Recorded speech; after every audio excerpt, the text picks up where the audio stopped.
Բարև ձեզ Տիկին Ալեքսանյան, շնորհակալ եմ, որ համաձայնեցիք մեկ-երկու հարցի հետ կապված ձեր տեսակետը ներկայացնել եւ այսպես Հայաստանում կայացան խորհրդարանական ընտրություններ, որոնք ուղեկցվեցին եւ մինչեւ ընտրությունը եւ ընտրության օրը եւ ընտրությունից հետո աննախադեպ բռնաճնշումներով, ձերբակալություններ, կալանավորումներ ու ընտրախախտումներ։ Այս օրերին վերահաշվարկ է իրականացվում Հայաստանի բոլոր ընտրատեղամասերում եւ իհարկե բացառիկ թվեր եմ, այսպես ասենք, ի հայտ գալիս, թե կենտրոնական ընտրական հանձնաժողովը որքան է, որ ընդդիմադիր այս կամ այն ուժին ձայնը տվել, կամ այսպես ասենք, ներկայացրել, բայց իրականում այլ պատկեր է։ Խնդրեմ ընտրությունների հետ կապված եւ այս ընտրախախտումների ու բռնաճնշումների հետ կապված ձեր տեսակետը։ Շնորհակալ եմ ընձեռված հնարավորության համար։ Մեր հույսերը, որ այսքան դաժան պայքարից հետո հույս ունենք, որ վերջապես մեր ժողովրդի ինքնագիտակցությունը կբարձրանա ու կհասկանա, թե ձայնը ում պետք է տալ։ Անատոլ Ֆրանսը, ֆրանսիացի մեծ մտածող, այսպիսի ասույթ ունի. ազգերը չեն մահանում, ազգերը ինքնասպան են լինում։ Ազգ խո ինքնասպան չեն լինելու։ Եվ վերջին հաշվով սա դեռ վերջը չի։ Աշխարհը չոպով չի ծածկած, ինչքան էլ Եվրոպան, ինչքան էլ Ամերիկան, ինչքան էլ չգիտեմ, որ այդ փչացած ուժերը դեմոկրատիայի քողի տակ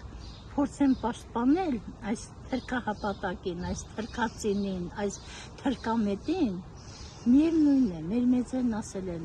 արդարությունը կհիվանդանա, բայց չի մահանա։ Մենք չպետք է հուսահատվենք եւ բացարձակ չպետք է հաշտվենք այսպիսի դաժան իրականության հետ։ Ամեն մի մտածողը պիտի կարծում եմ այսպես մտածի։ Երբ որ 2 ժամ էր անցել ընտրության ավարտից հետո, ավելի ճիշտ այդ հաշվելու ավարտից, եւ ընդամենը 25% ամբողջ հանրապետության 25%-ի տվյալներն են հաշվված, ԿՓ-ն տոնեց իր միանձնյա հաղթանակը, չծնված տղայի ծնունդը։ Գետինը մտնեք, դուք անամոթ եք, բայց այդ ժամանակ ցույց էին տալիս, ինքը այսպես ոգևորված իբր հայտարարում էր, բայց նրա ձայնի մեջ ինքնավստահությունը պակաս էր։ Եվ նրա շրջապատը, որը կանգնած էր իր կողքին, բոլոր տխուր էին, որովհետև նրանք գիտեին, որ իրենք չեն հաղթել, որ սա կարող է այնպիսի բումերանգ դառնալ իրենց ճակատին, որ դրա տակից ոչ մի ձևով չկարողանան դուրս գալ։ Որ Նիկոլը պիտի կեղծեր, մենք բոլորս էլ գիտենք։ Պարզապես ինձ գիտեք ինչն է նաև շատ զայրացնում, այդ տեղամասերում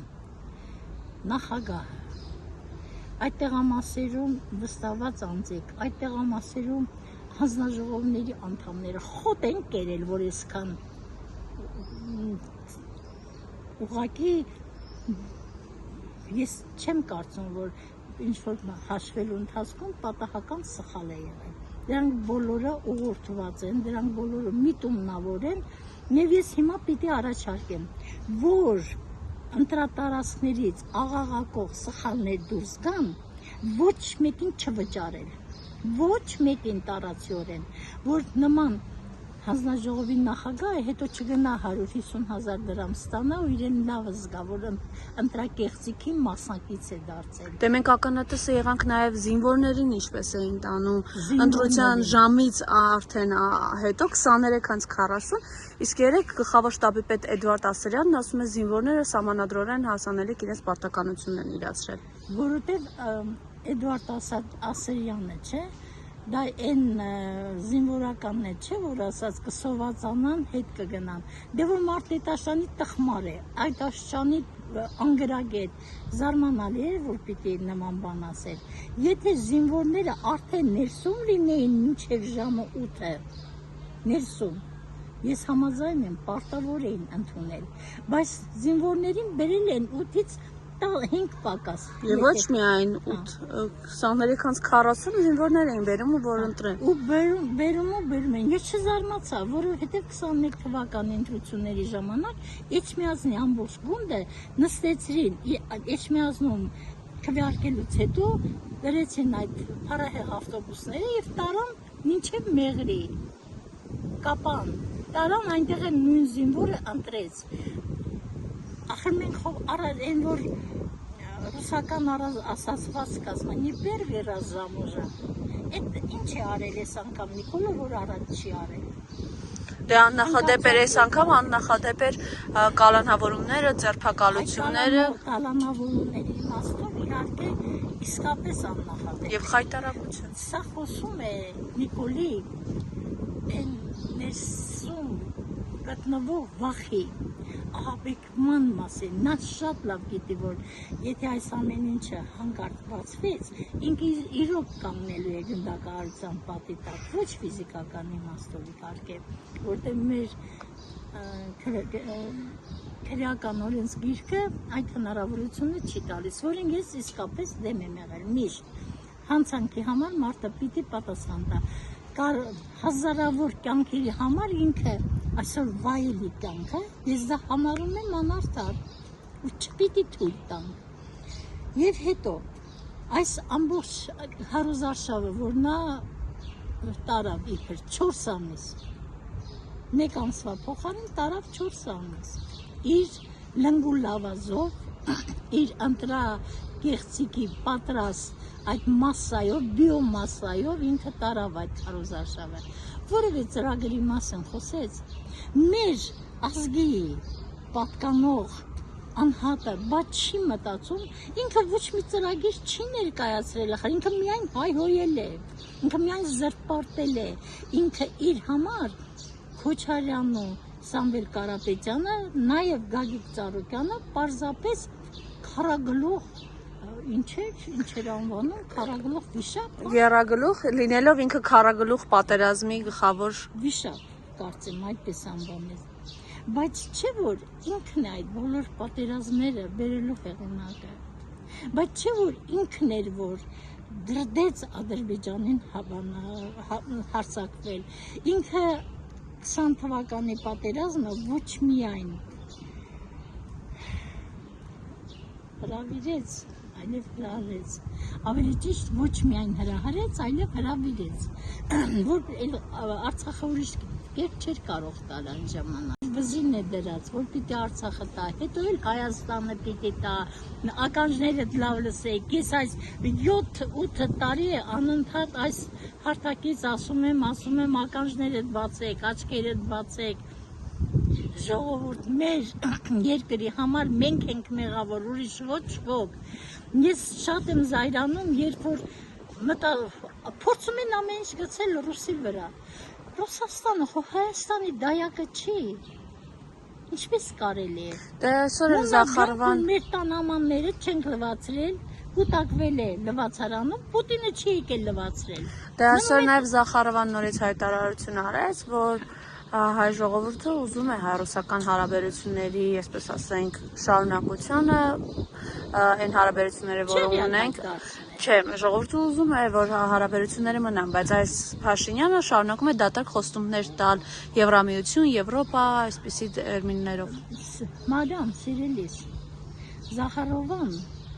ինչ որ ասում է, իր երկրի շահերից բխած պիտի ասի, դա է նորմալը։ Եթե Փաշինյանով չափեին, ես հիմա ինձ թույլ տվեցի այդ թուրքի լամուկին ազգանուն ասել, եթե իրենով չափեին, պիտի վաղուց մեզ ոչնչացրած լինեն, պատկերացրեք, եթե մինչև հիմա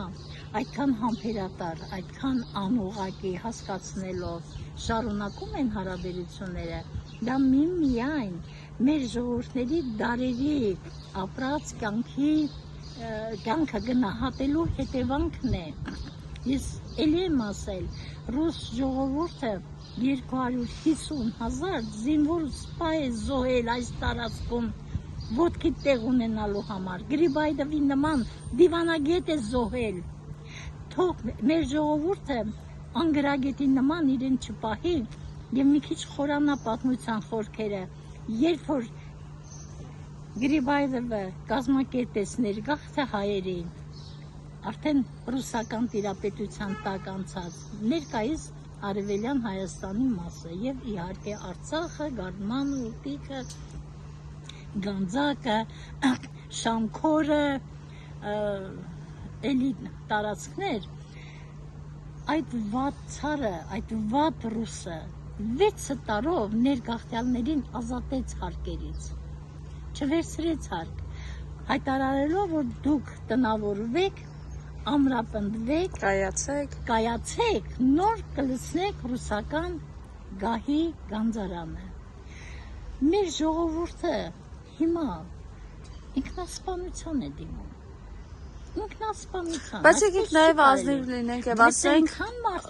այս ընտրությունների գնալու ցուցանիշը նաև մարդկանց 50% եւ ավելի մարդ դեմ է թրքացմանը։ Վերջին տարիներին այսպիսի հոսք չէր եղել։ Այո, եւ այս մարդիկ ցույց տվեցին, որ դեմ են թրքացմանը։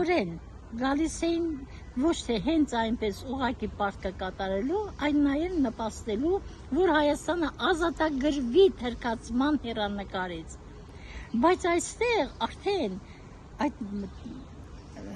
տեղամասերի անպատասխանատու, անպատիվ վերաբերմունքի հետևանքն է։ Ինչ է, նրանք չեն կարող թվերը ճիշտ հաշվել։ Ես նայում էի համացանցում։ Դե գիշերվա ընթացքում գիտեք դադարեցվել է հաշվարկը, լիքը բաներ են եղել։ Լույսերի բաները։ Բացի այդ, այո, հոսանքազրկումներ, դադարեցնել հաշվարկը, Լիա Սարգսյանը լրագրող տեսանյութով հրապարակում է, թե ինչպես են լորի ընտրատեղամասից, այսպես պոլիէթիլենային տոպրակներով քվեաթերթիկներ տանում։ Այո, այսօր համացանցում լուսանկար տարածվեց, զինվորականի ձեռքին արդեն ծրար էր մեջը 16 համարի ընտրաթերթիկով։ Գիտեք, այստեղ թող ոչ ոք մեղք ուրիշի վրա չգցի։ Եթե մեր հայը իրեն հայ չի զգում, ոչ մի ռուս նրան չի կարող հայացնել։ Ոչ ոք, ոչ ռուսը, ոչ եվրոպացին, ոչ ամերիկացի։ Ես ուղղակի ապշում եմ, այս ժողովուրդ, մի հատ հիշեք 1920 թվականի օգոստոսի 10-ը, Սևրի պայմանագիրը, ինչ տվեց, Եվրոպան չարեց, Ամերիկան չարեց, ինչ տվեց, Վուդրո Վիլսոնի իրավարար վճիռը, ԱՄՆ չստորագրեց, ինչ տվեց դա մեզ, ոչ մի բան, լիք է հայացքը դեպի արևմուտք դարձնել, այդ արևմուտքը մեզ ոչ մի լավ տեղ չի տանելու։ Դե այս արևմուտքը ժողովրդավար կոչված այսօր աչք է փակում այս խայտառակ բռնաճնշումների վրա։ Ես շնորհավոր եմ, նույնիսկ Վրաստանի գործող վարչապետը, նախկին վարչապետը, այո։ Չսպասեցել, որ Նիկոլը հայտարարեր, ինքը արդեն կարծեմ Շատ լավ, եթե այսպես ամփոփենք Տիկին Ալեքսանյան, ընկճվել չկա։ Չէ, մենք բոլորս պետք է փողոց դուրս գանք։ Եվ ոչ միայն, իհարկե պայքարը շարունակական է։ Որովհետև կյանքը ինքը պայքար է, առանց պայքարի կյանք չկա։ Ժողովուրդ, ես միշտ ասել եմ ու էլի կասեմ, նրանք, ովքեր ի վիճակ են ոտքի վրա կանգնել, ես ի նկատի չունեմ ծանր հիվանդներին, նաև խելագարները չեն կարող, բայց իմիջայլոց այս ընտրաքարոզարշավի ժամանակ ամենաակտիվ դերն ունեն կիսախելագար պարավ կանայք։ Ես ինքս տարեց եմ, այդ բառը չեմ ընդունում, բայց սրանց համար արժի ասել, որովհետև նրանցից մի սպիտակ փետուրներով անգաղ այնպիսի փառավոր կնոջ վիրավորեց այնպիսի սոսկալի բառապաշարով, որ ես ինձ կարող եմ թույլ տալ ու այդ մասին խոսել։ Չենք ընկճվում։ Միակ ելքը պայքարն է եւ սպասում ենք առաջնորդների հայտարարությանը։ Ելքը փողոց դուրս գալն է